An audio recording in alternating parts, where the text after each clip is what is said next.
Bonjour les enfants, j'espère que vous allez bien.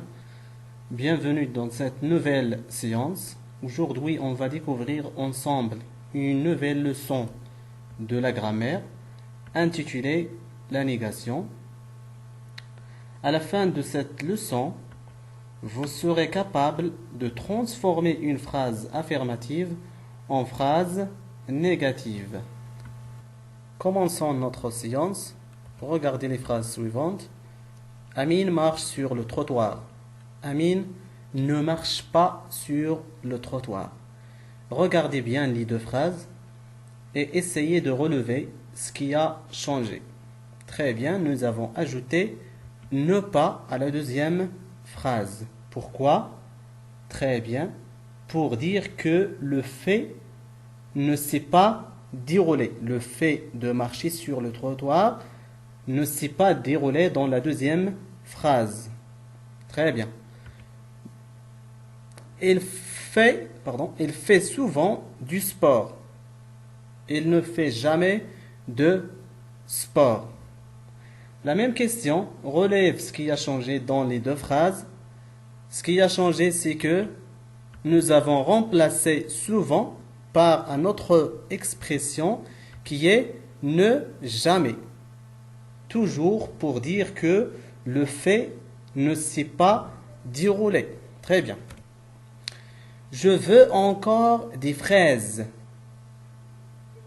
Je ne veux plus de fraises. Toujours la même question. Relevez ce qui a changé dans les deux phrases. Puisque ce sont des phrases simples, on va passer directement à la notion, à chercher la notion de cette séance. Donc, ce qui a changé, c'est que nous avons remplacé le mot encore par l'expression ne plus pour dire que le fait, très bien, pour dire que l'action ou bien le fait ne s'est pas déroulé. Donc, passons à autre chose. Lisons ensemble ces phrases. Amine ne marche pas sur le trottoir. Je n'ai plus voulu de fraises. Nous avons décidé de ne pas sortir. Donc ici, on va chercher la place des expressions de la négation. D'accord? Prenons la phrase A. Où est le verbe dans cette phrase? Oui, c'est bien, c'est marcher. Il est conjugué à quel temps? Au présent, c'est bien. C'est un temps simple ou bien un temps composé? Oui, c'est un temps simple. Donc, qu'est-ce qu'on peut dire ici sur la place de l'élément de la négation? Oui, c'est bien. L'élément de la négation est, très bien, encadre le verbe. D'accord? Passons à la deuxième phrase. Je n'ai plus voulu de fraises. Où est le verbe dans cette phrase? Oui, c'est voulu. Il est conjugué à quel temps? Très bien, au passé composé. Donc ici, l'élément de la négation, est-ce qu'il encadre le verbe? Non, très bien, il encadre l'auxiliaire avoir. Donc, pour les temps composés, l'élément de la négation encadre l'auxiliaire. Très bien. Pour la dernière phrase, nous avons décidé de ne pas sortir. Le fait qu'on veut exprimer ici, c'est le fait de sortir. Donc sortir ici, c'est un verbe à l'infinitif.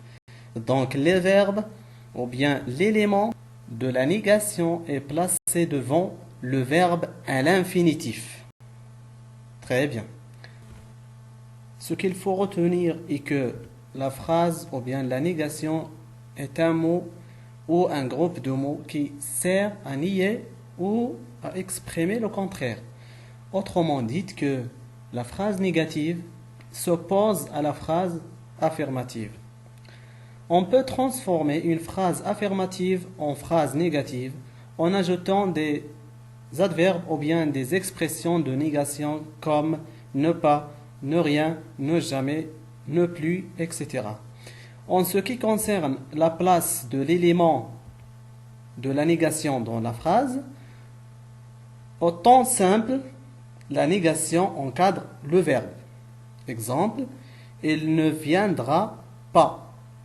Ici, il y a un verbe au futur, c'est-à-dire c'est un temps simple. Donc, le ou bien l'élément de la négation, il encadre ici le verbe. Au temps composé, par exemple le passé composé ou bien le plus que parfait, la négation encadre l'auxiliaire. Elle n'était pas venue, c'est un temps composé. Donc l'élément de la négation, il encadre l'auxiliaire, c'est bien.